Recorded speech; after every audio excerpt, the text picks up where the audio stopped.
नमस्कार। कल हम चर्चा कर रहे थे सन 1030 में लिखी गई अल बिरूनी की पुस्तक किताबुल हिंद की, और इस पुस्तक में उसी प्राचीन काल में हिंदुओं द्वारा, हिंदू संस्कृति द्वारा पृथ्वी के बारे में जो सटीक जानकारियाँ ज्ञात हो चुकी थी उनका वर्णन था, जबकि उस समय, उस युग में अन्य सारे लोग पृथ्वी के बारे में तरह तरह के विचार रखते थे। इस दौरान जो लोग आ चुके हैं, एक बार मैं उन्हें नमस्कार कर लूं। राहुल पाठक आ गए हैं, उन्हें मेरा नमस्कार। निर्मला शर्मा जी आ गई हैं, उन्हें मेरा नमस्कार। आशुतोष त्रिवेदी जी, उन्हें भी मेरा स्नेहिल नमस्कार। दिवाकर राज जी, उन्हें भी नमस्कार। संतोषी दीक्षित जी, नमस्कार। एक अच्छी बात जो मेरे लिए उत्साहवर्धन की बात है वह यह है कि पिछले 5 दिनों से, अब आज 27 तारीख है, तो आप समझ सकते हैं 26, 25, 24, 23, 22, 21, 6 दिनों से, पिछले 6 दिनों से हमारी इस वक्तव्य की व्यूअरशिप 1000 से पार जा रही है। 1000 से ज़्यादा लोग देख रहे हैं। ये एक शुभ संकेत है। और कुछ वक्तव्यों की जो संख्या है वो लगभग 1500 के आसपास भी पहुंच चुकी है। और जैसा कि मैं बता चुका हूं कि हम इसका कोई कमर्शियल प्रमोशन नहीं कर रहे हैं। यह केवल एक वैचारिक चर्चा है आप लोगों के बीच रखने के लिए, क्योंकि कमर्शियल प्रमोशन करने से कोई फ़ायदा नहीं होने वाला है। हमें ऐसे साथियों की ज़रूरत है जो सनातन संस्कृति के संरक्षण के लिए काम करने के लिए स्वयंसेवक की तरह से इच्छुक हों। अनूप कुमार जी आ गए हैं, उन्हें भी मेरा नमस्कार।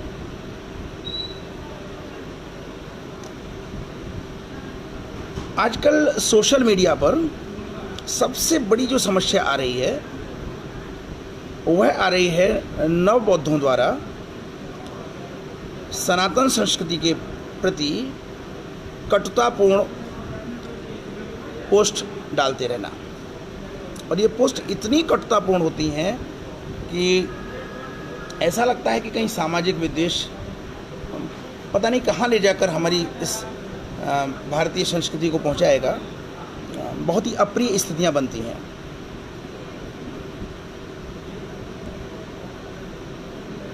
आज मैं ऐसी महत्वपूर्ण चीज़ें आपके लिए लेके आया हूं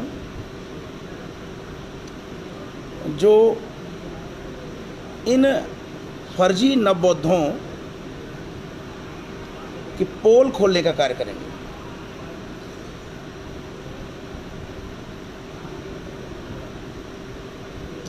इन फर्जी नवबौद्धों ने ना तो अंबेडकर को ठीक ढंग से पढ़ा होता है और ना ही स्वयं गौतम बुद्ध के बारे में ठीक से जानकारी की होती है। बहुत कम लोग जानते हैं कि गौतम बुद्ध ने कोई धर्म नहीं चलाया।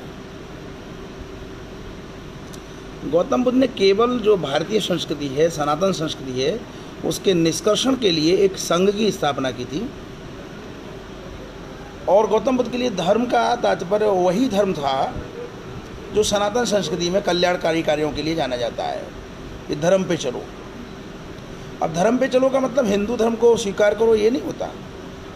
धर्म पे चलो का मतलब है मानव कल्याण के कार्य करो। तो अगर हम बौद्धों का जो मूल मंत्र है, अगर उसको ध्यान से सुने, समझें, तो ये बात अच्छी तरह समझ में आती है कि गौतम बुद्ध ने किसी धर्म की स्थापना नहीं की। अभी तक उन्होंने एक संघ स्थापित किया था। यह भिक्षुओं का संघ था। यह संघ ठीक उसी प्रकार का एक संघ था जिस तरह से आज राष्ट्रीय स्वयंसेवक संघ है। राष्ट्रीय स्वयंसेवक संघ में जो प्रचारक होता है वो अपना घर परिवार छोड़ देता है और घर परिवार छोड़ने के बाद वो जुट जाता है। जो इसी प्रकार का संघ, भिक्षु संघ, गौतम बुद्ध द्वारा स्थापित किया गया था। और इसी कारण से उनका जो मूल मंत्र है वह है धम्मम शरणम गच्छामि, अर्थात हमें धर्म की शरण में जाना चाहिए। संघम शरणम गच्छामि, अब ये संघ शब्द का जो प्रयोग किया है इसका मतलब है भिक्षु संघ जो है उसकी शरण में आने की बात है। और अंत में बुद्धम शरणम गच्छामि। 3 शब्दों में सारी बात, जिसको हम बौद्ध धर्म कहते हैं, उसका समझ में आ जाता है। और यहाँ पे कहीं पे भी एक धर्म की स्थापना की गई ऐसा कोई संकेत नहीं मिलता, अपितु एक संघ की स्थापना की गई, यह अवश्य जानकारी मिलती है जो। और कुछ लोग कहते हैं कि बौद्ध धर्म में कोई जातिवाद नहीं है, तो यह भी बहुत ही मूर्खतापूर्ण वक्तव्य है, क्योंकि अगर बौद्ध धर्म में जातिवाद ना होता तो बौद्ध धर्म की पुस्तकों में लिखा होता कि गौतम बुद्ध के जाति से, वंश से कोई लेना देना नहीं। गौतम बुद्ध ने अपना जीवन यहाँ पर समाज कल्याण के लिए अर्पित किया है, इसलिए उनके वंश और उनकी जाति से हमें कोई लेना देना नहीं। लेकिन गौतम बुद्ध के बारे में स्पष्ट रूप से बताया जाता है कि वो शाक्य वंश के, अभी तो इक्ष्वाकु वंश के राजकुमार थे। और ये बात मैं इसलिए कह रहा हूँ, आज मैंने एक फेसबुक पर पोस्ट भी डाली है कि बौद्ध धर्म में न केवल जातिवाद है, अपितु बहुत हद तक छुआछूत है। बौद्ध धर्म में ऐसी अनेकों अछूत जातियाँ हैं जिनका किसी भी बौद्ध मंदिर में प्रवेश वर्जित है। बौद्ध भिक्षु तो बनना बहुत दूर की बात है। अब मैं उदाहरण के लिए आपको बताता हूँ कि बौद्ध धर्म में जो अपने आप को उच्च बौद्ध मानते हैं, वह ऐसे जो समूह हैं, हीनयान, महायान, वज्रयान, थेरवाद, त्रैलोक्य, गरा, दरा, बेता, फल्पा, थल्पा, दोम्बा, जोम्बा, बोड़ो, नोनो, ये कुछ नाम मैंने ढूंढे हैं, कुछ नाम ये हमारे सामने आए हैं कि इन नामों के माध्यम से हमें पता चलता है कि बौद्धों में उच्च बौद्ध सम्मिलित हैं और इसी प्रकार से अछूत बौद्ध हैं। इन अछूत बौद्धों को बौद्ध मंदिरों में प्रवेश तक नहीं मिलता और बौद्ध भिक्षु बनने का तो प्रश्न ही नहीं उठता। अब इनमें जो एक पहला नाम मिला वो मिला मुझे बुरा कुमीन। तो कहीं ना कहीं हमारे यहाँ पे गाँव में जो कारीगर जो वर्ग होता है उसको कमीन कहा जाता है, और बुरा शब्द, बुरा कमीन। तो ये नाम तो भोट भाषा का प्रतीत होता है, बुरा कमीन, लेकिन कहीं ना कहीं हमारे गाँवों का जो शब्द है बुरा कमीन, उससे मिलता जुलता है। ये बुरा कमीन अछूत बौद्ध जाति है जिसको न तो बौद्ध मंदिरों में प्रवेश मिलता है और न ही ये बौद्ध भिक्षु बनते हैं। दूसरा है पैक्यून, तीसरा है यांगवान, चौथा है बिग जोंग, पांचवा है जियामिन, छठा है रोथियास, सातवां है राग्यप्पा, आठवां है ब्रजधरा और नवां है मून। 9 अछूत जातियाँ आज मेरे सामने आईं और मुझे लगा कि आप लोगों को बताना चाहिए कि जो लोग सोचते हैं कि बौद्ध धर्म जातिवाद का उन्मूलन करता है, छुआछूत को मिटाता है, ऐसा नहीं है। बौद्ध धर्म में भी अछूत जातियाँ हैं। अब ये अछूत जातियाँ किसने बनाई? बौद्धों ने बनाई होंगी, ब्राह्मणों ने नहीं बनाई होंगी। इस दौरान और भी कुछ लोग आ गए हैं, मैं उन्हें भी नमस्कार कर लूँ एक तरफ से।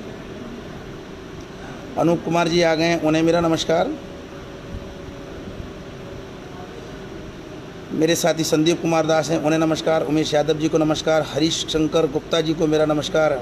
हेमा कुशनेहिल नमस्कार। युवराज सिंह सोलंकी, इन्हें मेरा नमस्कार। कविता बाना जी भी आ गई हैं, उन्हें भी मेरा नमस्कार। वीके गर्ग जी आए हैं आपपुर से, उन्हें मेरा नमस्कार। प्रभा तिवारी को भी मेरा नमस्कार। और एक प्रश्न पूछा है हरिशंकर गुप्ता जी ने, पहले यह बताएं कि अभी सैलून की दुकान खुली नहीं, आपने कटिंग कहाँ कराई? मुझे भी करानी है। मैं आपको बता दूं, मेरे बाल बहुत बढ़ते जा रहे थे 2-3 महीने में, बहुत मुझे परेशानी हो रही थी। तो मैंने अपने बेटे से कहा कि ट्रिमर लेके तुम जितने छोटे बाल हो सकते हैं मेरे कर दो। और लगभग 1-1.5 घंटे की मेहनत के बाद उसने बालों को इतना हल्का कर दिया कि मैं अब आराम से बैठ सकता हूँ और मुझे परेशानी नहीं हो सकती। ये बाल घर में ही काटे गए हैं, तो इसके लिए किसी सैलून जाने की ज़रूरत नहीं है। और यह प्रयास आप भी अपने घर में कर सकते हैं गुप्ता जी, इसके लिए सैलून की कोई आवश्यकता नहीं है। विनीत कुमार सारथे जी भी आ गए हैं, उन्हें भी मेरा नमस्कार। तो मैं जो बता रहा था कि बौद्धों में कोई ये सोचता है कि बौद्धों में छुआछूत नहीं है, तो बौद्धों में भी छुआछूत है। इस दौरान आदरणीय राजेंद्र सिंह बघेल जी भी आए हैं, उन्हें भी मेरा नमस्कार। आप विद्या भारती के राष्ट्रीय स्तर के पदाधिकारियों में से हैं, और ऐसे व्यक्ति अगर थोड़ा भी हमें अपना स्नेह देते हैं तो ये हमारे लिए बहुत अच्छी बात है। कैलाश वाजपेयी जी आ गए हैं, उन्हें भी मेरा नमस्कार। तो ये बहुत महत्वपूर्ण बात है कि हम सोचते हैं कि केवल हिंदू धर्म में जातिवाद है, हिंदू धर्म में छुआछूत है, तो ऐसा नहीं है, बौद्ध धर्म में भी छुआछूत है। और जो एक महत्वपूर्ण बात है वो ये है कि बौद्ध धर्म की स्थापना से पहले जितने भी ग्रंथ हमारी सनातन संस्कृति के हैं, उन ग्रंथों में कहीं पे भी किसी भी प्रकार के छुआछूत का जिक्र नहीं है। कर्ण सूत पुत्र है, शूद्रों में है, लेकिन परशुराम उसके जंघा पे सर रख के सोते हैं। एक कीड़ा जो है कर्ण को काटता है और खून निकलने लगता है, और खून निकलने के बाद भी वो आह तक नहीं भरता, और अंततः वो रक्त का जो प्रवाह है वो परशुराम तक पहुंचता है, और उनको पता चलता है, और वो कहते हैं कि तुम ब्राह्मण तो नहीं हो सकते, अगर तुमने ये जो बर्दाश्त किया है इस कीड़े के काटने को, तो तुम ब्राह्मण तो नहीं हो सकते, अवश्य तुम क्षत्रिय हो। और तब कर्ण बताता है कि मैं क्षत्रिय नहीं हूँ, मैं सूतपुत्र हूँ। और इतने पे नाराज अवश्य होते हैं परशुराम, लेकिन केवल और केवल नाराज होकर के तुमने छिपाया, बस केवल इस पे टीका टिप्पणी करते हैं, ये अच्छा नहीं किया, उससे ज़्यादा नहीं। राम तो चाहे केवट हो, चाहे निषाद राज गुह हो, चाहे सबरी हो, सबको गले लगाते हैं। और उससे पहले हरिश्चंद्र, मैं द्वापर से त्रेता से सतयुग की तरफ बढ़ रहा हूँ। उससे पहले हरिश्चंद्र को काशी का शमशान का डोम राजा खरीदता है और उनसे सेवक की भांति काम लेता है। कथा सब जानते हैं, तो अब आप अनुमान लगा सकते हैं कि उस पूरी कहानी में कहीं पे भी छुआछूत का कोई भी एंगल, कोई भी दृष्टि अगर छुआछूत की नज़र आती हो तो आप बता सकते हैं। मूलतः कोरोना काल ने हम लोगों की आंखें खोल दी हैं। छुआछूत क्यों जरूरी है मैंने हमको बताया, और जब मैं पढ़ रहा था तो मैंने पाया कि पूरे के पूरे दो नगर, दो बंगाल की दो राजधानियाँ, जिसमें एक गौड़ और एक लखनऊ थी, पूरी की पूरी दो राजधानियाँ जो मालदा टाउन के पास थी, महामारी के कारण अकबर के काल में समाप्त हो गई, और 309 वर्षों के बाद अंग्रेज़ों के द्वारा उनके खंडहर जंगलों में प्राप्त हो गए। और उसमें स्पष्ट वर्णन है कि महामारी के कारण, अकबर के काल का जो साहित्य है उसमें स्पष्ट रूप से वर्णित है कि ये दोनों नगर महामारी के कारण समाप्त हो गए। यहाँ की जनता यहाँ से माइग्रेटेड हो गई, जिस प्रकार से आज माइग्रेशन हो रहा है। तो हमें अब समझ में आता है कि महामारी की वजह से क्या क्या कारण होते हैं। अब देखिए, उदाहरण के लिए मैं अल बिरुनी पे आज फिर वापस जाऊंगा। अल बिरुनी ने एक बहुत अच्छी चीज़ लिखी। जब उसने यज्ञों के बारे में लिखा तो महाप्रलय के बारे में उसने लिखा, और उसने कहा जो बहुत सुंदर चीज़ है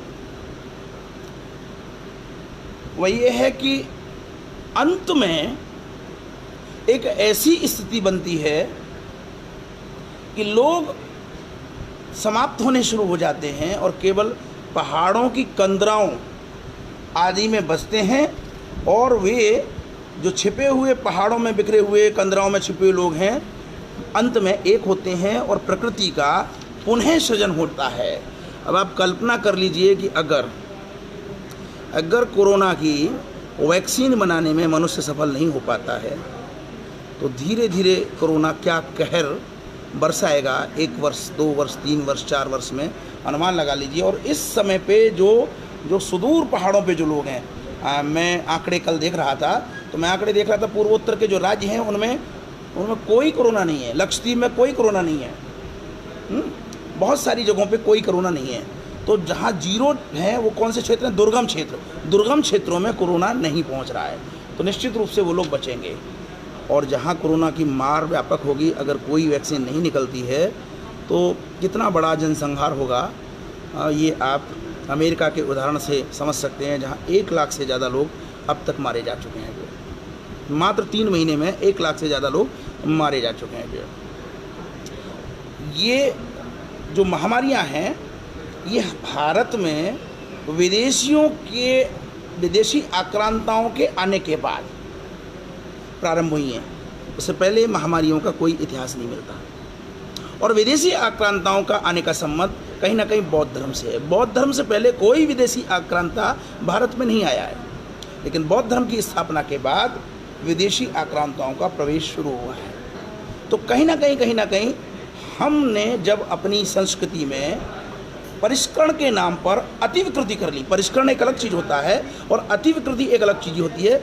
बौद्ध धर्म गौतम बुद्ध ने नहीं, गौतम बुद्ध के बाद गौतम बुद्ध का नाम लेने वालों ने प्रथम बौद्ध संगीति, द्वितीय बौद्ध संगीति और तृतीय बौद्ध संगीति के माध्यम से जिस बौद्ध धर्म की स्थापना की, उस बौद्ध धर्म ने वास्तव में यथार्थ में सनातन संस्कृति का परिष्करण न करके एक विकृत संस्कृति स्थापित कर ली। और उस विकृत संस्कृति जो स्थापित की, उस संस्कृति की वजह से भारत पे आक्रमण की प्रक्रिया अहिंसा के सिद्धांतों के कारण आसान हो गई। और उसके बाद भारत में बाहर के आक्रांता लोग आने शुरू हुए।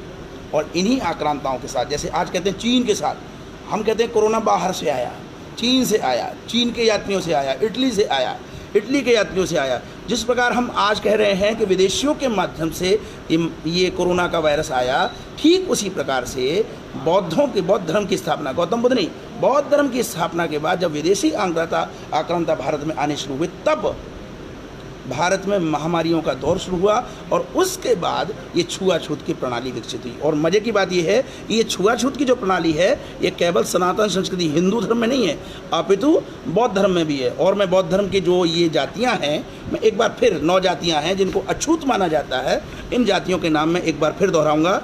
ये हैं बुराकुमिन, पैक्यून, यांगवान, बिगजोंग, जियामिन, रोथियास, राग्यप्पा, ब्रजहरा और मौन। अब आप अनुमान लगा सकते हैं, ये जो छुआछूत है ये हर जगह उपलब्ध है। और जो लोग कहते हैं कि हमारा धर्म तो केवल एकता का धर्म है, मानव की एकता का धर्म है, बड़ा आश्चर्य होता है कि सबसे ज़्यादा रक्तपात, सबसे ज़्यादा कत्लेआम उन्हीं देशों में हो रहा है। और ये बात किसी से छिपी नहीं है। और रक्त इनकी संस्कृति है, रक्त बहाना इनकी संस्कृति है। अब मैं वह चीज़ आपके सामने लाना चाहूँगा जो कि अल बिरूनी ने अपनी किताबुल हिंद में लिखी। इस दौरान कुछ लोग और जुड़े हैं, मैं उनको भी अभिवादन करना चाहूँगा। बहुत ही वरिष्ठ लोग हैं और उनके अभिवादन के बिना ठीक भी नहीं रहेगा। कैलाश वाजपेयी जी जुड़े हैं, उन्हें मेरा नमस्कार। डॉक्टर नित्यानंद श्रीवास्तव जी आ गए हैं, उन्हें मेरा जय सिया राम। कमल मीना जी हैं, उन्हें मेरा नमस्कार। सर्वेश पांडे जी को मेरा नमस्कार। दीपांकर द्विवेदी को मेरा स्नेहिल नमस्कार। और इसके बाद प्रतीक ए माली, ये कर्नाटक से हैं, हमारे बहुत अच्छे साथियों में से हैं, उन्हें मेरा नमस्कार। दिल्ली से सिद्धार्थ शंकर उपाध्याय जी, उन्हें मेरा नमस्कार।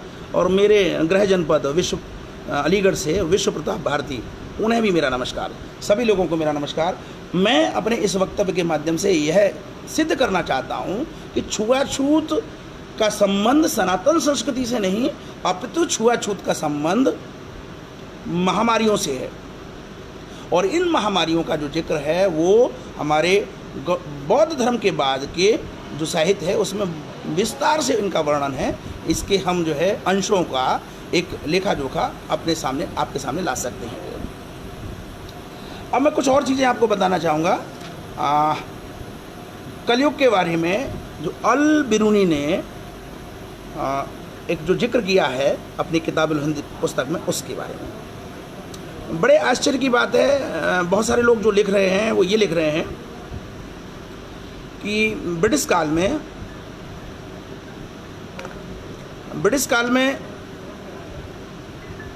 बुद्ध का नाम लोगों को नहीं पता था,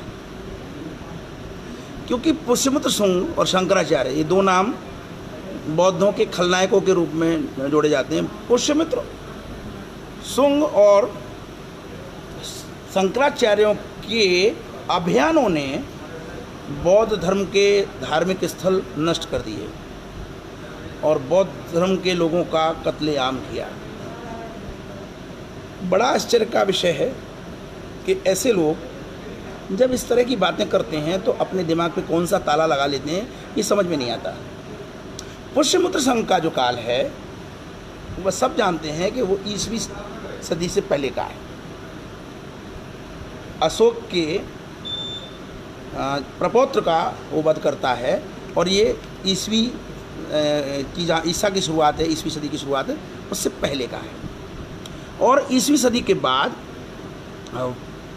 चंद्रगुप्त विक्रमादित्य, गुप्त काल के चंद्रगुप्त विक्रमादित्य के समय जब फाहियान आता है तो वो फाहियान भारत में अगर पुष्यमित्र संघ ने बौद्ध धर्म को समाप्त कर दिया तो चीन से चलकर क्यों आता है? इनका दिमाग में पता नहीं कौन सा ताला लगा हुआ है, ये समझ नहीं पाते हैं क्या? लगभग पुष्यमित्र संघ के 200-300 साल बाद आखिरकार फाहियान भारत में क्या घुइयाँ छीलने आया था, या उसको मेगिस्नीज की तरह चंद्रगुप्त विक्रमादित्य के दरबार में उपस्थित रहना था, या कहीं चंद्रगुप्त विक्रमादित्य से चीन के सम्राट ने अपनी पुत्री का विवाह कर दिया था जिसकी वजह से फाहियान आया था? ये चीज़ इन लोगों को सोचनी चाहिए। और मैं बार बार इसी चीज़ को कहता हूँ कि जो आज के जो फर्जी नवबौद्ध हैं ना अम्बेडकर को पढ़ते हैं और ना गौतम बुद्ध को पढ़ते हैं, केवल और केवल वामपंथी इतिहासकारों की जो विकृतियाँ हैं, वामपंथी इतिहासकार, ईसाई मिशनरीज और इस्लामिक जिहादियों से इनके नेता धन प्राप्त करते हैं और उस धन का उद्देश्य केवल और केवल ये होता है कि सनातन संस्कृति के विरुद्ध जितना जहर उगल सकते हैं उगलें, सनातन संस्कृति के विरुद्ध वंचित समुदाय के युवाओं का जितना ब्रेन वॉश कर सकते हैं करें, जिससे इस देश में सामाजिक वैमनस्यता उत्पन्न हो। और बहुत ध्यान से देखिए, इन सब चीज़ों के होते ही बहुत तेज़ी से जिस तरह से सोशल मीडिया पे एकदम वार सा हो रहा है, ठीक उसी समय पे पाकिस्तान कश्मीर में आतंकवादियों को भेजने की प्रक्रिया में जुट गया है। कोरोना संकट के चलते देखिए कितनी बड़ी बातें हो रही हैं। कोरोना संकट चल रहा है, ठीक उसी समय पे हमारे नवबौद्ध युवा जो वैज्ञानिक भी हैं, विशेषज्ञ भी हैं और बुद्धिमान भी हैं। दुनिया में ना इनसे बड़ा कोई वैज्ञानिक है, दुनिया में ना इनसे बड़ा कोई विशेषज्ञ है, दुनिया में ना इनसे बड़ा कोई विद्वान है, सोशल मीडिया पर अभियान छेड़े हुए हैं। ठीक उसी समय पे कश्मीर में पाकिस्तान अपने आतंकवादियों के जत्थों को भेज रहा है और ठीक इसी समय पे चीन भारत की विभिन्न सीमाओं पर अपनी अपकृत्य और दुष्कृत्य जैसी कार्रवाइयाँ करने में जुटा हुआ है। आप जोड़ सकते हैं कि कहीं ना कहीं इन सारी चीज़ों में आपस में कनेक्शन है, वरना इन लोगों में, इन फर्जी नवबौद्धों में जरा भी बुद्धि होती तो ठंडे दिमाग से सबसे पहले चीज़ों को पढ़ते समझते, उसके बाद यह देश अपना देश है, निश्चित रूप से कुछ ना कुछ दूरियां आई हैं, उन दूरियों को समाप्त करने के लिए सार्थक प्रयास करते हैं, लेकिन ऐसा कुछ नहीं हुआ। तो इन्हें कम से कम फाहियान के विषय में जितना ये मेगास्थनीज के बारे में प्रचार करते हैं, 500 पेज की पुस्तक लिख सकते हैं, तो फाहियान के विषय में भी इन्हें कुछ लिखना चाहिए। और मेरे मन में पता नहीं क्यों कल से ये विचार चल रहा है कि फाहियान और ह्वेनसांग को लेकर हमें एक और जो भी और चीनी यात्री, बौद्ध यात्री आए हैं, उनको लेकर एक पुस्तिका अलग से केवल इन्हीं तथ्यों को लेकर कि बौद्ध धर्म पुष्यमित्र संघ के बाद भी कितना विकसित हो चुका था, इस पे चर्चा होनी चाहिए। लेकिन इस चर्चा में एक पहलू और शामिल होना चाहिए जिसको पूरी तरह से हम लोगों ने ध्यान नहीं दिया है। शंकराचार्य के बाद अलबर्नी की जो किताब है वो 1030 में आई है, सन 1030 में, और ये समय शंकराचार्य के बाद का समय है। अगर हम शंकराचार्य को हर्षवर्धन के बाद का भी मान लें, 8वीं शताब्दी का भी मान लें, हर्षवर्धन के बाद का भी मान लें, तो उसके बाद का अगर कोई स्रोत है तो वो सन 1030 में लिखी हुई ये किताबुल हिंद पुस्तक है। और इस किताबुल हिंद पुस्तक में गौतम बुद्ध के बारे में क्या लिखा हुआ है मैं आज आपको बताऊँगा। शौनक की कथा में, ये मैं पढ़ना शुरू कर रहा हूँ, ये किताबुल हिंद यानी कि अलबर्नी की पुस्तक में है। शौनक की कथा में जो शुक्र ने ब्रह्मा से सुनी थी, ईश्वर ने उससे ये शब्द कहे थे, जब कलयुग आता है तो मैं धर्मात्मा शुद्धोधन के पुत्र बुद्धोधन, ध्यान दीजिएगा, फिर दोबारा मैं शब्द दोहरा रहा हूँ, ये शब्द बहुत महत्वपूर्ण है, जगह जगह लोगों को बताने के लायक हैं। शौनक की कथा में जो शुक्र ने ब्रह्मा से सुनी थी, ईश्वर ने उससे ये शब्द कहे थे, जब कलयुग आता है तो मैं धर्मात्मा शुद्धोधन के पुत्र बुद्धोधन को जगत में धर्म के प्रचार के लिए भेजता हूँ, जगत में धर्म के प्रचार के लिए भेजता हूँ। शुद्धोधन के पुत्र बुद्धोधन। अब निश्चित रूप से उस युग में लिखी हुई चीज़ है जहाँ पे सुनने के बाद ये सारी चीज़ें लिखी गई होंगी। अलीबर्नी 1030 में यह कह रहा है कि भारत में जो सनातन संस्कृति के लोग हैं वो बुद्धोधन को, यानी कि बुद्ध को एक ईश्वरीय शक्ति के रूप में मानते हैं। यह मानते हैं कि वह धर्म के प्रचार के रूप में, प्रचार के लिए भेजे गए थे। अब आप समझ लीजिए, अलीबर्नी यह प्रमाण दे रहा है, यह साक्ष्य दे रहा है कि 1030 में जब वह पुस्तक लिख रहा था तब सनातन संस्कृति के लोग धर्मात्मा शुद्धोधन के पुत्र बुद्धोधन को जगत में धर्म के प्रचार के लिए आया हुआ मानते थे। तो कहाँ पे बौद्ध धर्म का निषेध हो गया? वस्तुतः गौतम बुद्ध ने कोई भी धर्म नहीं चलाया, अपितु धर्म का प्रचार किया, धार्मिक जीवन का प्रचार किया, और इसी चीज़ को उन्होंने यहाँ पे जिक्र किया। और मज़ेदार बात यह है, इसके ठीक विपरीत अगला जो सेंटेंस है वो बहुत चौंकाने वाला है। परंतु फिर मुहम्मिर, अब ये मुहम्मिर शब्द है, मुझे लगता है इसका अगर दा हम कर दें इसको दा की जगह, परंतु फिर मोहम्मद अर्थात रक्तपटधारी जिनकी उत्पत्ति उससे हुई है, उसकी लाई हुई हर चीज़ को बदल देंगे। यानी कि बुद्ध की लाई हुई हर चीज़ को मुहम्मिर हर चीज़ को बदल देंगे। और ब्राह्मणों का यहाँ तक निरादर होगा कि शूद्र उनके साथ धृष्टता का व्यवहार करने लगेंगे। विभिन्न जातियाँ एक दूसरे के प्रति उपद्रव करेंगी, वंशक्रम गड्ढमड्ढ हो जाएंगे और चारों वर्णों का लोप हो जाएगा और अनेकों मतांतरों का जन्म होगा। और ये बात मैं नहीं कह रहा हूँ, बना के नहीं कह रहा हूँ, ये अल-बिरूनी ने अपनी किताबुल हिंद पुस्तक में लिखा है। कितना स्पष्ट वर्णन है, हर चीज़ को पलट देंगे। मुहम्मिर, कहीं ना कहीं ये मुहम्मिर शब्द अगर हम बहुत ध्यान से देखें, कहीं ना कहीं मुसलमानों से जुड़ा हुआ शब्द प्रतीत होता है। हर चीज़ को बदल देंगे, हर चीज़ को उल्टा कर देंगे। ये सब जानते हैं कि इस्लामिक पद्धतियाँ, सनातन संस्कृति की जो पद्धतियाँ उनके ठीक उलट होती हैं। और जैसा कि मैं पहले भी दृष्टांतों में बता चुका हूँ कि इस्लाम का प्रादुर्भाव बुद्ध परस्ती के विरोध में हुआ है। और इसी चीज़ को सन 1030 में अल-बिरूनी ने अपने तरीके से अपनी पुस्तक किताबुल हिंद में कोड किया है। अब क्योंकि हम कहीं ना कहीं अपने जो ये संदर्भित ग्रंथ हैं इन तक हम नहीं पहुंच रहे हैं, हमारे ऊपर एक ऐसा एक भ्रमिक आवरण आ गया है कि हम जो वामपंथी इतिहासकारों ने जो लिख दिया है उसके इर्द गिर्द ही सोचते हैं, उससे आगे हम बढ़ना ही नहीं चाहते हैं।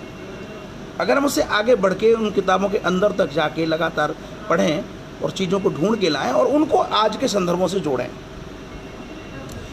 सबसे बड़ी समस्या ये है कि हम इतने अकादमिक हो गए हैं, तो हम एक विषय चुनते हैं और वो विषय भी सामान्य होगा। बड़ा आश्चर्य होता है कि इस तरह के विषय चुने जाते हैं। गुप्त काल की मूर्ति कला, फलाने काल की स्थापत्य कला, फलाने काल का ये ढेर, और जो वैचारिकता है, जो सामाजिकता है, जो सामाजिक अध्ययन है, हम प्राय उसको गौड़ कर देते हैं। ये कहीं ना कहीं ये बड़ी कष्टप्रद स्थितियाँ हैं। आवश्यकता इस बात की है कि हमें इन चीज़ों को लाना होगा।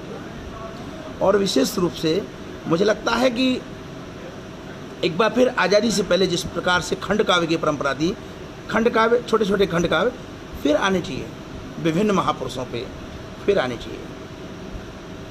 मैं जब सोशल मीडिया पे देखता हूँ तो मैं एक तरफ तो बहुत आश्वस्त होता हूँ कि रचना धर्मता के लोगों की संख्या लाखों में है, वहीं दूसरी तरफ थोड़ा सा कष्ट होता है। और कष्ट इस बात का होता है कि ये जो बहुत सारे लोग रचना धर्मता वाले लोग हैं, इनके पास कोई दिशा नहीं है, ये आत्ममुग्ध हैं, इनका कोई नेतृत्व नहीं कर रहा है। तो मेरा विचार ये है कि धीरे धीरे, बहुत मेहनत का कार्य है और हम लोगों में बहुत बुरी आदत है कि हम प्राय लोगों से बचना चाहते हैं। हम एकांतिक, हमारे विद्वान प्राय एकांतिक रहना चाहते हैं, भीड़ में नहीं जाना चाहते, भीड़ में नहीं घुसना चाहते। और वो भीड़ में न घुसने की जो प्रवृत्ति है, उसी कारण से हम कहीं ना कहीं जिन चीज़ों को हमें देना चाहिए हम वो नहीं दे पा रहे हैं। इसके ठीक विपरीत वामपंथी, अब सब जान चुके हैं अच्छी तरह से कि आदिवासियों के बीच में कितनी बुरी तरह से घुसते हैं, उनका ब्रेन वॉश करते हैं और उनको नक्सलवादी बना देते हैं।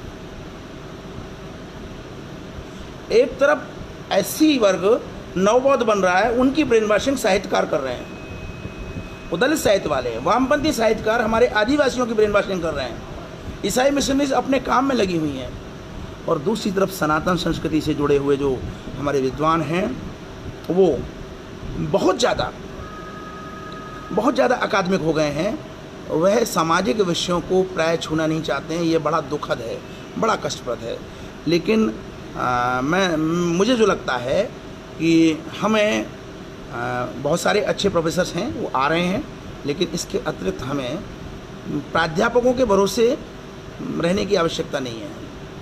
जयशंकर प्रसाद प्राध्यापक नहीं थे, सूर्यकांत त्रिपाठी निराला प्राध्यापक नहीं थे, और बहुत सारे लोग हैं वो प्राध्यापक नहीं थे, लेकिन उन्होंने काम किया। जयशंकर प्रसाद ने इतिहास को जिस प्रकार से उस युग में लोगों के सामने रखा, तो निश्चित रूप से वो उनका गहन अध्ययन था। उस गहन अध्ययन को करने के बाद उन्होंने, चाहे वो कामायनी हो, चाहे वो उनके नाटक हों, उन्होंने जिस तरीके से भारतीय संस्कृति को रखा, आज पुनः भारतीय संस्कृति की पुनर्व्याख्या करने की आवश्यकता है, ऐसा मुझे प्रतीत होता है। और मैं इसीलिए, मैं जानता हूँ, मैं बहुत अच्छी तरह से जान रहा हूँ इस चीज़ को कि ये मेरे लिए बहुत श्रमसाध्य कार्य हो रहा है, मुझे बहुत मेहनत करनी पड़ रही है। और मैं ये भी नहीं कह रहा कि ये कार्य पूर्ण है, मैं बार बार इस बात को कह रहा हूँ, मैं इस काम को, इतना बड़ा काम है, मैं नहीं कर सकता अकेले, मेरी क्षमता बहुत सीमित है। बहुत लोगों को साथ आना होगा, और कम से कम 1-1.5 हज़ार लोगों को साथ आना पड़ेगा, तब जाके हम स्थितियों में बदलाव लाने की स्थिति में पहुँचेंगे। और मेरा मानना है कि जो लोग लेखन से जुड़े नहीं हैं, जो सामाजिक कार्यकर्ता हैं, वो कम से कम इस आंदोलन को सामाजिक तौर पर आगे बढ़ाने के लिए कार्य करें। जब हम किताबों के अंदर घुसते हैं, पुराने ग्रंथों के अंदर घुसते हैं, तो एक एक करके कड़ियाँ ऐसे खुलती चली जाती हैं कि तब लगता है कि पूरे 70 सालों में प्रयास करके वामपंथियों ने हमारी सनातन संस्कृति के इतिहास को किस प्रकार से विकृत किया है। और इस विकृति को हमें मिलकर दूर करना है, और ये दूर होगी। जिस प्रकार से संचेतना उत्पन्न हो रही है, निश्चित रूप से ये दूर होगी। मुझे आज बताया गया कि अयोध्या में जो विश्वविद्यालय फैजाबाद में, वहाँ से कोई वेबिनार हुई है, वहाँ पे पुष्पेंद्र कुशरेष्ठ जी का आज कोई वक्तव्य हुआ है, और बहुत ही यूट्यूब पे अवेलेबल है, बहुत ही प्रेरणाप्रद वक्तव्य है। अब पुष्पेंद्र कुशरेष्ठ प्राध्यापक नहीं है, फिर भी उन्होंने मेहनत की, और मेहनत करके चीज़ों को सामने ला रहे हैं। बस केवल एक निवेदन है कि हम जिस चीज़ को सामने लाएं वो तर्कों पर, तथ्यों पर, साक्ष्यों पर आधारित हो, प्रामाणिक हो। अगर हम तर्कों पे, तथ्यों पे, साक्ष्यों पे आधारित प्रामाणिक चीज़ रखेंगे तो ये तय मान लीजिए तो वामपंथी मुट्ठी भर हैं, एक झटके में गायब हो जाएंगे। और जो हमारी युवा पीढ़ी, वंचित समुदाय की, वंचित जातियों की जो युवा पीढ़ी भ्रमित हो रही है, जिनका ब्रेन वॉश हो रहा है, अगर हम तथ्यों को उनके सामने रखेंगे तो वे स्वयं सोचने को मजबूर हो जाएंगे, और वे स्वयं देश हित में एकजुट होने के लिए काम करना शुरू करेंगे। हमारे सामने सबसे बड़ी चुनौती 2 करोड़ नौकरियां नहीं है, हमारे सामने सबसे बड़ी चुनौती 80 करोड़ भारत का जो वंचित समुदाय, जिसमें से अभी हमने पिछले 2 महीने के दौरान सड़कों पर पैदल चलते हुए लगभग 20 करोड़ मजदूरों को देखा, जिनकी वास्तव में कोई भी सरकार, वो चाहे किसी भी सरकार हो, आलोचना करने को कर सकते हैं लोग, कोई भी सरकार व्यवस्था करने में सक्षम नहीं हो सकती थी। उन मजदूरों को जाते हुए हमने देखा। इन सब के लिए जुट के काम करने की आवश्यकता है, और ये काम तब हो सकता है कि जब हम जो ये अतार्किक बातों पर जो हम उलझ रहे हैं, बिना मतलब का हम जो प्रोपेगेंडा खड़ा कर रहे हैं, इस प्रोपेगेंडा से लोगों को बचाएं। और ये केवल तब संभव है जब हम तार्किक रूप से लोगों को बताएंगे, अन्यथा हम चुप रहें। अगर हम कुछ लोगों की तरह से चुप रह के दलित साहित्य को हम कूड़ा समझ के चुप बैठे रहेंगे, तो ये जो दलित साहित्य के नाम पे जो खिलवाड़ हो रहा है, जो विकृत इतिहास परोसा जा रहा है, ये भारतीय संस्कृति को 2 टुकड़ों में बांट देगी। और 2 टुकड़ों के बांटने के बाद ईसाई मिशनरीज और इस्लामिक जिहादी अपने जिन लक्ष्यों पे जो लगे हुए हैं उनको आसानी से प्राप्त कर लेंगे। लेकिन यहीं अगर हमने थोड़ी सी मेहनत कर ली, हमें बहुत ज़्यादा मेहनत करने की ज़रूरत नहीं है, हम इन्हीं की पुस्तकों में से तथ्य निकाल कर इनके सामने रख सकते हैं। जैसे कि मैं अलुबर्नी की पुस्तक किताबुल हंस से निकाल के आपको बोल रहा हूँ, हम इन्हीं की पुस्तकों में से हम अगर हम रखना चाहें तो बहुत सारी चीज़ों को हम निकाल के रख सकते हैं। और जिन लोगों का ब्रेन वॉश हो रहा है उनको हम सनातन संस्कृति से दूर होने से बचा सकते हैं। एक और चीज़ मेरे सामने आई, वो भी मैं आपके सामने रखना चाहूँगा। लोग कहते हैं सनातन संस्कृति केवल ब्राह्मणों को बढ़ावा देती है। बिल्कुल गलत है। यह वाक्य धूर्ततापूर्ण वाक्य है। आज के जो प्रसिद्ध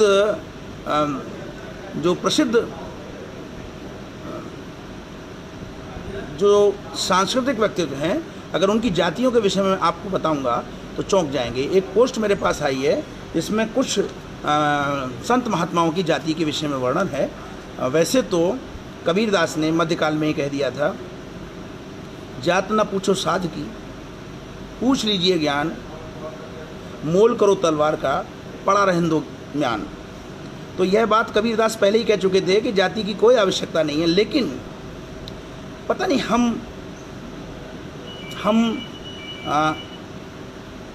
क्यों जाति के फेर में इतना उलझे हुए हैं कि आपस में ही शत्रुता का भाव लिए हुए हैं। मैं कुछ लोगों के नाम सुना रहा हूँ, मैंने फेसबुक पे भी डाला था और उनको नोट करके रखा है। बाबा रामदेव जो इस समय भारत के आयुर्वेद के और योग के सबसे बड़े व्यक्तित्व हैं, वह ब्राह्मण नहीं है, यादव हैं। जय गुरुदेव जिनका नारा सड़कों पर जगह जगह लिखा रहता था, सतयुग आएगा, बाबा जय गुरुदेव, वह भी ब्राह्मण नहीं थे, यादव थे। राम रहीम जो आजकल है तो अंदर, लेकिन उनका भी बहुत बड़ा असर था, ब्राह्मण नहीं थे, जाट थे। रामपाल यह भी अंदर है, इनका बहुत बड़ा असर था, बहुत बड़े संख्या में अनुयायी हैं, यह भी जाट थे। राधे माँ बम्बई और पंजाब में बहुत चर्चित हैं, बहुत उनके अनुयायी हैं, यह भी पंजाबी खत्री हैं, ब्राह्मण नहीं हैं। आसाराम भी विभिन्न आरोपों में जेल में हैं, लेकिन यह भी ब्राह्मण नहीं है, यह सिंधी धोबी हैं। स्वामी नित्यानंद दलित हैं। स्वामी चिन्मयानंद जिनके ऊपर आरोप लगे, दलित हैं। साध्वी उमा भारती लोधी यानी कि ओबीसी। साध्वी रितंबरा यह भी लोधी हैं, ब्राह्मण नहीं है। साक्षी महाराज जो उन्नाव से सांसद भी हैं, लोधी हैं। साध्वी प्रभा यादव हैं। साध्वी चिदा अर्पिता मौर्य हैं। और हमारे फतेहपुर से सांसद हैं, मंत्री हैं, मैं नाम थोड़ा सा बोल रहा हूँ, वह भी साध्वी हैं और वह निषाद जाति की हैं। संत गणेश्वर दलित पासी। ब्रह्म कुमारी लेखराज बचानी सिंधी बनिया। ओशो रजनीश जैन और दाती महाराज दलित। ये जितने भी मैंने बड़े चर्चित और धनी लोगों के, धनी महात्माओं के नाम बताए, इनमें से एक भी ब्राह्मण नहीं था। तो ये किस आधार पे लोग कह देते हैं कि सनातन जो धर्म है, सनातन जो संस्कृति है, वो ब्राह्मणों की बपौती है। मैंने अपने पूरे जीवन जो 2-4 काम संस्कारों के होते हैं संस्कृति में, विवाह संस्कार और पुत्र पुत्रियों का नामकरण संस्कार और विवाह संस्कार, इनको छोड़ दीजिए। 5 बार ब्राह्मणों का मैंने उपयोग किया है अपनी शादी में, अपने पुत्र के जन्म में, अपनी पुत्री के जन्म में, अपने पुत्र और पुत्री की शादी में। पूरे जीवन में केवल 5 बार ब्राह्मणों का उपयोग किया है। इसके अतिरिक्त कभी किसी प्रकार की कथा, किसी प्रकार का हाथ दिखाना, किसी प्रकार का जाप, किसी प्रकार का मंत्र, पूरे जीवन कभी मैंने ब्राह्मणों का उपयोग नहीं किया। कौन कहता है कि आप ब्राह्मणों का उपयोग करो? यह भी मुझ पर बाध्यता नहीं थी कि मैं विवाह संस्कार के समय पे किसी ब्राह्मण को बुलाऊं या नामकरण संस्कार के समय पे ब्राह्मण को बुलाऊं, कोई बाध्यता नहीं थी। सनातन संस्कृति हमको इतनी छूट देती है, लेकिन कुछ परंपराओं का पालन करना। अगर ये कहा गया है कि मंत्र की ध्वनि से, जी निरंजन ज्योति जी, मुझे नाम याद नहीं आ रहा था, निरंजन ज्योति जी जो फतेहपुर से सांसद हैं, मंत्री भी हैं, वह निषाद जाति की हैं, साध्वी निरंजन ज्योति, बिल्कुल बिल्कुल। तो ये कोई आवश्यक नहीं है कि हम ब्राह्मण से कोई काम कराएं। वामपंथियों ने, दलित साहित्य वालों ने पूरी एक जाति को भारत का खलनायक बना दिया है। मुझे बड़ा आश्चर्य होता है। मेरा ये निवेदन है कि हमारी संस्कृति में जो धर्म है, ब्राह्मण धर्म का तात्पर्य है ज्ञान को फैलाना। वह अपना कार्य करे, वह एकांतिक ना हो, एकाकी ना हो। मेरा निवेदन है कि ब्राह्मण समुदाय एकांतिक ना हो, बल्कि जिस ज्ञान की आवश्यकता है उस ज्ञान के लिए जुटें। ये जो ब्रेन वॉशिंग हो रही है युवाओं की, इस ब्रेन वॉशिंग को रोकने के लिए मिल के काम करें। इसी प्रकार से जिनका क्षत्रिय धर्म है, क्षत्रिय धर्म वाले भी आगे आए, अपने धर्म का निर्वहन करें, वैश्य अपने धर्म का निर्वहन करें। और शूद्र, लगता जरूर ऐसा भाव बन गया है कि वो निम्न है, नीचे है, ऐसा नहीं है। वह भी एक वर्ग है, ये चारों वर्ग समान हैं, वह भी एक वर्ग है। मैं सोचता हूँ, मैंने सोचा कि प्रारंभ में जब मनुष्य सभ्यता विकसित हुई होगी तो सारे लोग श्रम करते होंगे, समझिए, सारे लोग श्रम करते होंगे, श्रम। उस समय कोई ब्राह्मण नहीं होगा, कोई क्षत्रिय नहीं होगा। तो इस पूरी मानव सभ्यता का जो विकास हुआ है वो शूद्र से हुआ है। शूद्र तो प्रारंभिक इकाई है, शूद्र नीचे नहीं है, बल्कि शूद्र प्रारंभिक इकाई है। और शूद्र पे ही सारे का सारा, पूरा का पूरा उपक्रम टिका हुआ है। प्रकृति के, मानव सभ्यता के विकास में प्रारंभ में सारे लोग शूद्र थे। उसके बाद जो उत्पादन शुरू हुआ, उस उत्पादन का व्यापार शुरू हुआ, यानी कि कुछ लोग वैश्य हुए, कुछ लोग वैश्य हुए, सारे शूद्रों में से कुछ लोग वैश्य हुए। जो हमारा अनुक्रम है वो नीचे से ऊपर को जा रहा है, ऊपर से नीचे को नहीं आ रहा है। ब्राह्मण शूद्र नहीं बना रहा, बल्कि कुछ लोग जिन्होंने व्यापार करना शुरू किया, उस श्रम व्यवस्था में वह लोग सबसे पहले वैश्य बने। और फिर उसके बाद जो संपत्ति उत्पन्न होनी शुरू हुई, उस संपत्ति की रक्षा के लिए तब क्षत्रिय वर्ग आया, यानी कि तीसरे नंबर पे क्षत्रिय वर्ग। और जब हम साधन संपन्न हो गए, तब हमने वैचारिकता की तरफ ध्यान दिया, अंत में ब्राह्मण ऊपर आया। यह ठीक उसी प्रकार की प्रक्रिया है जैसे एक आईएएस का एग्जामिनेशन। प्रारंभ में सब छात्र होते हैं, फिर उसके बाद ग्रेजुएशन दूसरी प्रक्रिया होती है, फिर उसके बाद प्री एग्ज़ाम होता है, फिर उसके बाद जो है मेन एग्ज़ाम होता है, और अंत में जो है इंटरव्यू के बाद और प्रशिक्षण के बाद वो आईएएस बात करना शुरू करेंगे। तो निश्चित रूप से हम लोगों में समरसता आएगी, और समरसता लाना हमारी पहली चुनौती है, पहला हमारा कर्तव्य है, पहला हमारा ध्येय है, पहला हमारा लक्ष्य है। तो इस प्रकार से हम एक सबसे बड़ी चुनौती से जूझ रहे हैं जो हमें लानी है।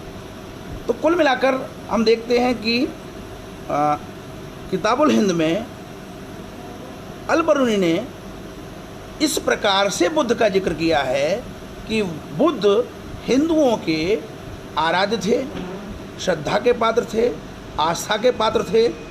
वह कहीं से भी सनातन संस्कृति से पृथक नहीं थे, और यह अल-बरूनी सिद्ध कर रहा है। तो पता नहीं लोग किस आधार पे ये कहने लग जाते हैं कि पुष्यमित्र शुंग और शंकराचार्य ने जो है बौद्ध धर्म को जो है समाप्त कर दिया। बौद्ध धर्म को समाप्त करने वाले माने तबकाते नासरी में से कल प्रसंग में नासिराज के जो मैंने पढ़ के सुनाए थे, सीधे सीधे बख्तियार खिलजी के प्रसंगों से शुरू होता है, इस्लामिक उनसे शुरू होता है। और कहीं ना कहीं अलबर्नी उस समय तो 1030 में महमूद गजनवी के आक्रमण भी, ध्यान दीजिएगा इस बात को, महमूद गजनवी के आक्रमण भी बाद में हुए हैं। ये प्रारंभिक दिनों में लिखी गई पुस्तक है, प्रारंभिक दिनों में उस समय लिखी हुई पुस्तक है, जिसमें लिखता है परंतु फिर मुहम्मिर अर्थात रक्तपटधारी जिनकी उत्पत्ति उससे हुई है, उसकी लाई हुई हर चीज़ को बदल देंगे, बुद्ध की लाई हुई हर चीज़ को बदल देंगे। तो ये जो सेंटेंस है, ये मोहम्मद गौरी तो बहुत बाद में आया है, बख्तियार खिलजी बहुत बाद में आया है। बख्तियार खिलजी और मोहम्मद गौरी के आने से पहले 1030 में ये किताबुल हिंद में अलबर्नी लिख चुका था। और ये जो उसने रेफरेंस दिए हैं कि ये उसने भारत में प्रचलित उस समय जो किंवदंतियाँ थीं उनसे लिया है। यानी कि सन 1000 के आसपास भारत में ये माना जाता था कि बौद्ध धर्म से जुड़ी हुई जो चीज़ें हैं वो सारी की सारी पलटी जाएंगी, और पलटी गई, बख्तियार खिलजी के माध्यम से पलटी गई। उस समय तक ऐसा कुछ भी जिक्र नहीं था। मैं एक बहुत महत्वपूर्ण बात और बताना चाहूँगा आपको। अक्सर कर जिस मनुस्मृति की बात की जाती है, जिस मनुस्मृति की बात की जाती है, आखिरकार अलबर्नी ने उस मनुस्मृति के बारे में क्या कुछ कहा है? अलबर्नी ने अपनी पुस्तक किताबुल हिंद में मनुस्मृति का 3 बार जिक्र किया है, 3 बार जिक्र। यानी कि 1030 के आसपास मनुस्मृति का अस्तित्व था। लेकिन ये जिक्र किया है, इस जिक्र में क्या जिक्र किया है? माना तो ये जाता है कि भारत का पूरा शासन मनुस्मृति के आधार पर चल रहा था, सामाजिक अत्याचार मनुस्मृति के आधार पर हो रहे थे। तो क्या अलबर्नी ने मनुस्मृति के आधार पर हो रहे अत्याचार को अपनी पुस्तक में वर्णित किया है? ये बहुत महत्वपूर्ण प्रश्न है। और इसका उत्तर का पहला जो मूल बिंदु है वह है, अलबर्नी ने अपनी पुस्तक किताबुल हिंद में मनुस्मृति का 3 बार जिक्र किया है। अब इतना बोल दिया मैंने, 3 बार जिक्र किया, तो ऐसा लगता है कि मनुस्मृति के आधार पे ही सब कुछ चल रहा था, लेकिन नहीं। आश्चर्य तो मुझे इसी बात का हुआ कि मनुस्मृति का 3 बार जिक्र होने के बावजूद भी अलबर्नी ने मनुस्मृति को महत्वपूर्ण नहीं माना। पहला जिक्र उसने किया है भारत में प्रचलित 20 स्मृतियों की एक सूची उसने दी है। अलबर्नी ने अपनी किताबुल हिंद पुस्तक में भारत में उस समय प्रचलित 20 स्मृतियों की एक सूची दी है, और उस सूची में पहले स्थान पर नहीं, 10वें स्थान पर मनुस्मृति का नाम है। 20 स्मृतियों में बीच में कहीं 10वें स्थान पर मनुस्मृति पड़ी हुई है। और मैं उन 20 स्मृतियों के नाम मैं आपको सुनाता हूं जो किताबुल हिंद में लिखे हुए हैं। नंबर 1 आपस्तंभ स्मृति, नंबर 2 पाराशर स्मृति। मैं उसी क्रम में पढ़ रहा हूं जिस क्रम में किताबुल हिंद में जिक्र है। नंबर 1 आपस्तंभ स्मृति, नंबर 2 पाराशर स्मृति, नंबर 3 सत्तप स्मृति, नंबर 4 सामवर्त स्मृति, नंबर 5 दक्ष स्मृति, नंबर 6 वशिष्ठ स्मृति, नंबर 7 आंगिरस स्मृति, नंबर 8 यम स्मृति, नंबर 9 विष्णु स्मृति, नंबर 10 मनु स्मृति, नंबर 11 याज्ञवल्क्य स्मृति, नंबर 12 अत्रि स्मृति, नंबर 13 हारित स्मृति, नंबर 14 लिखित स्मृति, नंबर 15 शंख स्मृति, नंबर 16 गौतम स्मृति, नंबर 17 बृहस्पति स्मृति, नंबर 18 कात्यायन स्मृति, नंबर 19 व्यास स्मृति और नंबर 20 उसनस स्मृति। 20 स्मृतियों की एक सूची है जिसमें 10वें नंबर पे मनुस्मृति पड़ी हुई है, लेकिन इस सूची के साथ मनुस्मृति के बारे में कोई जिक्र नहीं है। ये बाकी की 19 स्मृतियों के बराबर ही है।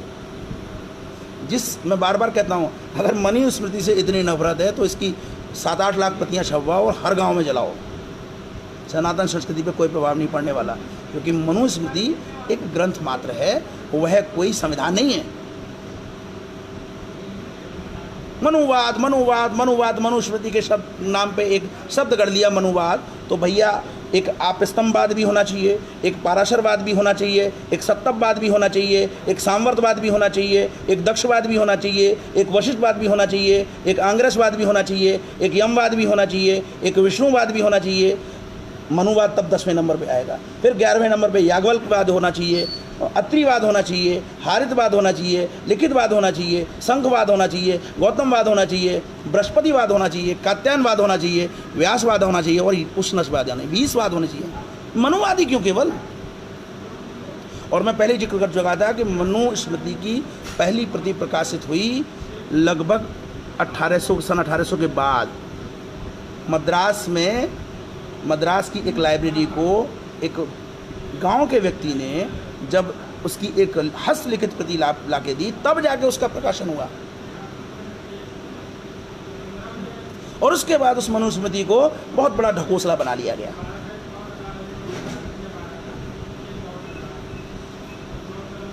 अब दूसरा जिक्र कहाँ आता है मनुस्मृति का? पहले जिक्र में वो सूची में अंकित है, लेकिन उसका कोई महत्व वर्णित नहीं है। दूसरा जो जिक्र आता है वो आप चौंक जाएंगे। जहाँ चंद्र ग्रहण और सूर्य ग्रहण के बारे में जिक्र है, वहाँ पे मनुस्मृति में जो चंद्र ग्रहण और सूर्य ग्रहण का जो दृष्टांत है वह उदाहरण के रूप में दिया हुआ है। यहाँ पे भी मनुस्मृति शासन की चीज़ नहीं है, बल्कि खगोल की चीज़ को वर्णित कर रही है किताबुल हिंद में अलबर्नी के द्वारा। चंद्र ग्रहण और सूर्य ग्रहण की स्थितियों के बारे में मनुस्मृति का एक प्रसंग इस पुस्तक में दिया हुआ है। वहाँ कहीं नहीं बताया गया कि ऐसा है और वैसा है। तीसरे नंबर पे एक और जिक्र आता है मनुस्मृति का, और वो आता है किसी व्यक्ति की मृत्यु हो जाने पर दाय भाग, यानी कि उसकी संपत्ति, उसके वारिसान, उसकी संपत्ति को किस प्रकार से बांटा जाएगा, वो मनुस्मृति का जिक्र वहाँ पे आता है। और पूरी पुस्तक में केवल 3 स्थान पर मनुस्मृति का जिक्र आता है, और इस मनुस्मृति के जिक्र में कहीं भी शोषण नाम की चीज़ नहीं है। मुझे बड़ा आश्चर्य होता है कि आज के जो इस्लामी लेखक हैं, आज के जो वामपंथी लेखक हैं, आज के जो कांग्रेसियन लेखक हैं, आज के जो समाजवादी लेखक हैं, वो रह रह के ये बताते हैं कि बहुत बड़ा शोषण था, इसलिए लोग इस्लाम ग्रहण कर रहे थे। मुझे बड़ा आश्चर्य हुआ कि अलबर्नी ने एक भी जगह पर यह वर्णन नहीं किया कि लोग शोषण की वजह से इस्लाम ग्रहण कर रहे थे। अलबर्नी को जिक्र करना चाहिए था। न मिन्हाज सिराज ने कहीं जिक्र किया, अभी मैंने 2 पुस्तकों का वर्णन दिया है, न मिन्हाज सिराज ने कहीं जिक्र किया, न अलबर्नी ने जिक्र किया। लेकिन आज के वामपंथी, इस्लामिक जिहादी, कांग्रेसियन, समाजवादी इतिहासकार रह रह के एक ही बात लिखते हैं कि बड़ा शोषण था, बड़ा शोषण था, बड़ा शोषण था। तो मित्रों, आज का जो प्रसंग इन्हीं बिंदुओं पे है। मैं आप लोगों को पहले ही बता चुका हूँ कि पुष्पेंद्र कुलश्रेष्ठ जी इस्लामिक जिहाद पर बहुत मेहनत कर रहे हैं, और राजीव मल्होत्रा जी साई मिशनरीज पे बहुत जिक्र कर रहे हैं, बहुत मेहनत कर रहे हैं। राजीव मल्होत्रा जी का कार्य, वो अमेरिका में रहते हैं, तो अंग्रेजी में है, तो इसलिए हम लोगों के बीच में ज़्यादा नहीं आ पा रहा है। मैं उस काम को भी कोशिश करूँगा, समय मिलेगा तो मैं आपके सामने लाऊंगा। लेकिन अभी मैंने अपने आप को, यह जो सामाजिक वैमनस्यता जो पनपती जा रही है, मैंने उस पर केंद्रित कर रखा है। और अगर आप लोग इसी प्रकार से मेरा साथ देते रहेंगे, मुझे सहयोग करते रहेंगे, तो मुझे प्रेरणा मिलती रहेगी और मैं इस काम को लगातार जारी रखूँगा। मैं आप लोगों का बहुत ही बहुत शुक्रिया अदा करता हूँ, धन्यवाद देता हूँ कि आप बार बार मुझे इतना प्यार दे रहे हैं कि मेरे अंदर पता नहीं कहाँ से ऊर्जा आती जा रही है, और मैं लगातार काम कर रहा हूँ। पिछले 6 दिनों से जो 1-1 हज़ार व्यूज़ हैं, मेरे लिए उतने बहुत हैं। मैं अभी मिलियंस व्यूज़ के चक्कर में नहीं हूँ। मैं तो विवेकानंद की उस नीति को मानने वाला हूँ कि केवल 100 सच्चे राष्ट्रभक्त अगर एकजुट हो जाए तो सनातन संस्कृति का उद्धार हो जाएगा। तो अगर 100 सच्चे राष्ट्रभक्त इकट्ठे हो जाएंगे तो निश्चित रूप से सनातन संस्कृति का उद्धार होगा। बस इतना ही मैं चाहता हूँ, आप में से 100 अच्छे लोग मेरा साथ दें, आगे बढ़ें, यही मेरी कामना है। और बाकी लोग अच्छे भाव रखें, बस इसी कामना के साथ आज के लिए बस इतना ही। नमस्कार।